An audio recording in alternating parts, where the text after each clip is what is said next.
Good morning, students. We are ready for lesson 117.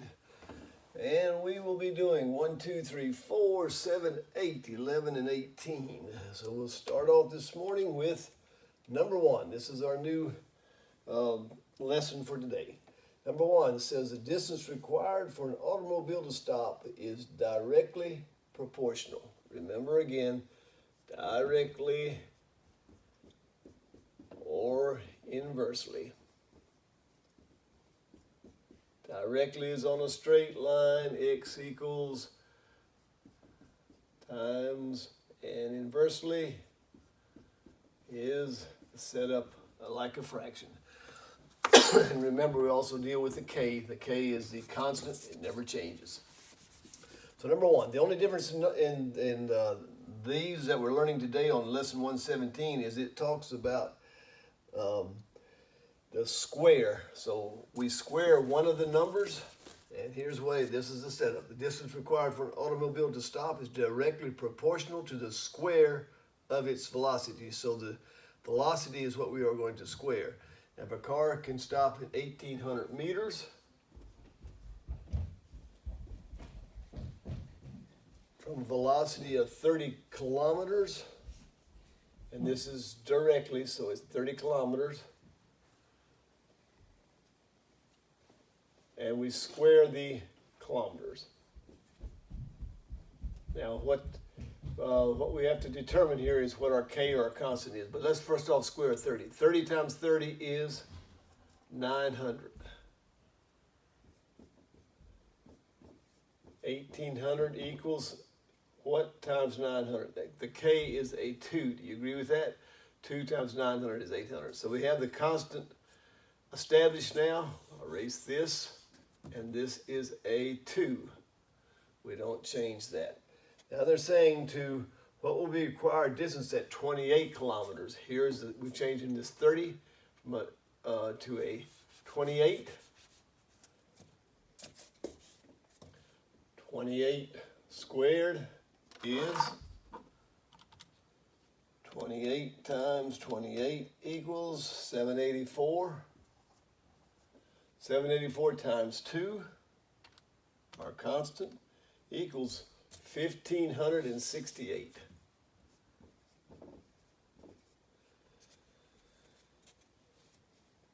Okay, so we have 1,568. And remember on these to be able to be sure to start labeling all of these, and this is talking about meters. 1,568 meters is your answer. That was number 1. Number 2, very similar. The distance of the body falls varies directly, again on a straight line, as a square of the time. So the time is what we square. If it falls 256 feet,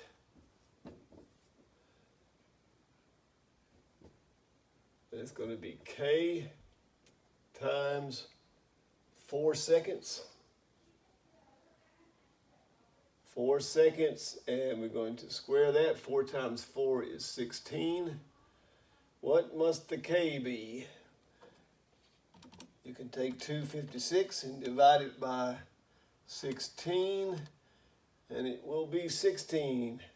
16 times 16 equals 256. So our constant is 16.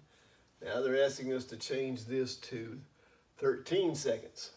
13 squared.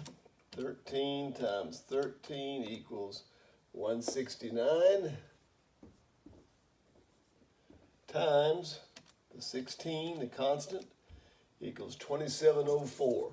So our new number is 2704, and that is feet, is your label. Don't forget your labels. It'll be counted wrong if you forget your labels on these. Number 3, it says it's from lesson 113, but it is very similar to what we're learning in 117 because it says that they are going to be squared. So it says greens vary directly as purple squared.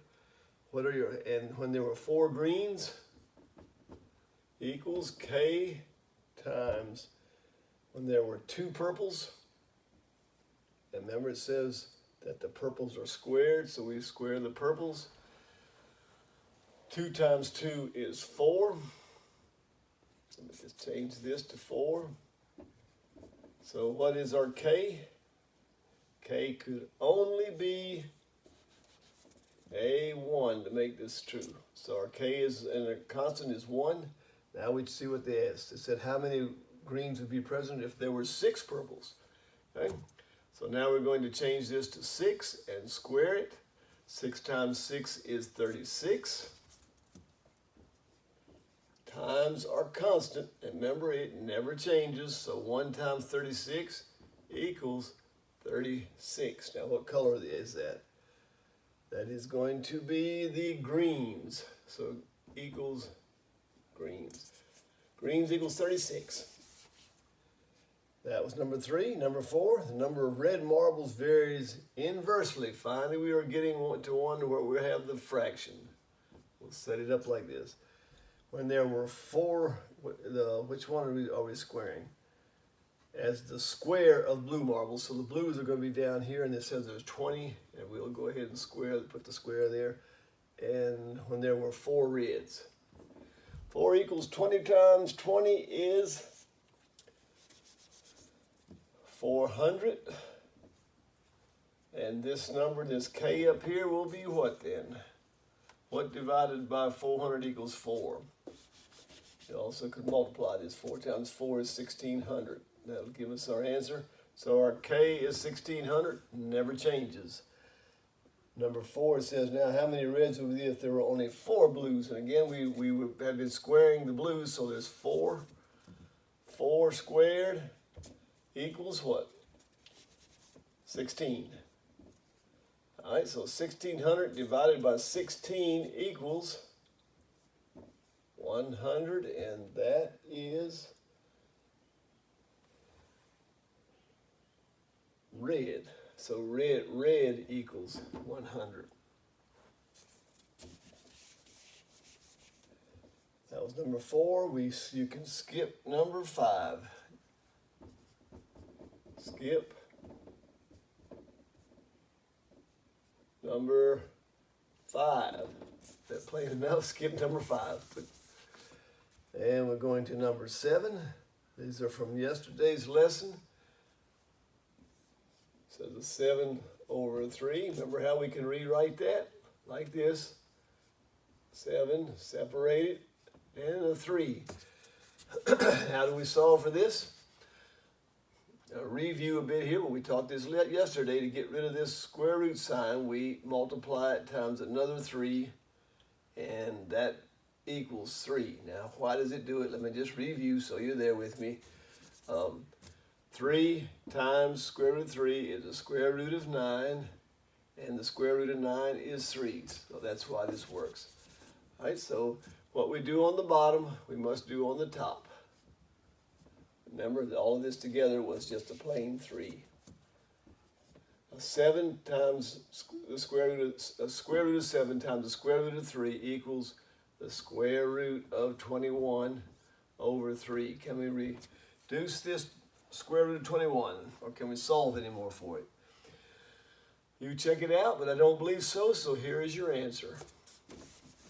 That is number 7. And number 8 is a 2 to the square root of 2 plus square root of 2 over the square root of 2. Okay, hopefully you're there already. Well, first off, we want to get rid of this, simplify this square root. So we take it times the square root of 2, and all of that together becomes 2. But what we did, we added this to the bottom, we must add this to the top.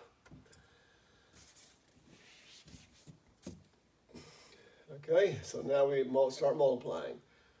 This is the square root of 2, I'm sorry. 2 times the square root of 2 times the square root of 2 is 2 to the square root of 4. And this is 2 square root of 2 times the square root of 2 is the square root of 4 again. This is over 2.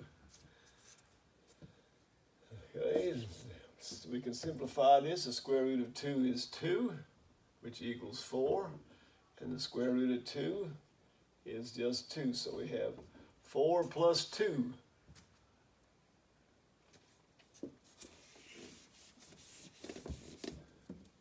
4 plus plus 2 over 2. And we can simplify this again. 2 goes in all of these, so we're ending up with 1.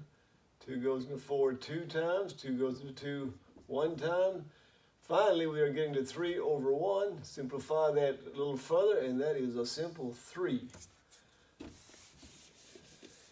That is number 8 and number 11. Sketch the graph of this. Again, the reason I'm doing this, make you a homemade graph, is because of we are using both the X line and the Y line. So the X negative 1, the square root of that, what kind of a sketch is that? Do you agree with me it's this kind of a sketch? And this does not have inclusive marks with it, so that is going to be solved on the Y line. This part does have inclusive marks with it, so it's going to be solved on the X line, and we will change this number. Okay, we'll go to the X line and we find positive 1 right here. Positive 1. We go to the Y line and we find positive 1. So this would begin right here at positive 1x, positive 1y, and we go this way. That was number 11, and one more time, number 18. And why did I pick 18? Not sure. You probably know how to solve this already. It's x